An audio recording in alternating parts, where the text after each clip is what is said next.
waxa la yiraahdaa laag waxa jirta boosaaso 10 kilomitir meelahaas qiyaas ahaan ilaa adiga 15 meelahaas kilomitir oo meel beeraley ah laakiin waxa dib ku hayay bahalkii ayaxa ahaa dadban intuu saayay dadaasada ay caagaday la dhacaan ku eriyaan wax kale ma haystaan dirta ay gubeen waxa ay gubeen oo dhan halka ka taalama soo dhulay gubeen waxa ku gubeen bahalkiina qiiqiisu kaga cararo waxa soo dhan way gubeen marka dhibaato weyn buu ku hayay xusay sheegan ana dhulka darkiisa wada cagaarka oo dhulku ugu jecel yahay dhulka xilliga waxa lagu jira waa bana waa iska abaar waa marka aad buu dib ugu hayaa deegaanka kan iyo laag marka aantan soo booqanay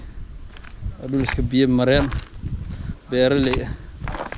dhir waaweyn kuma beerna laakiin meel aad u qurux badan waxay ka muuqda hadda dhir timir iyo ah isugu jirta aso daalaya سلذين أروسها يا باديها بالربع اللي ندشيه درت مرة هالكوشرته بدر صعد مالها أنا دت كان هاي أقول اللي مش لا يقص بيقوم بيجي درت تنوات تمر هذا نعيم تعال بحذا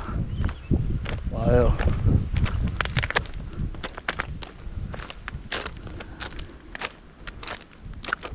تازال تمر إلى ملها لكن كبحضة راجعين ميلان صور ركع كواهر أولي هذا لقود باشو مركا مش ميل أي تاي ما قرنا يا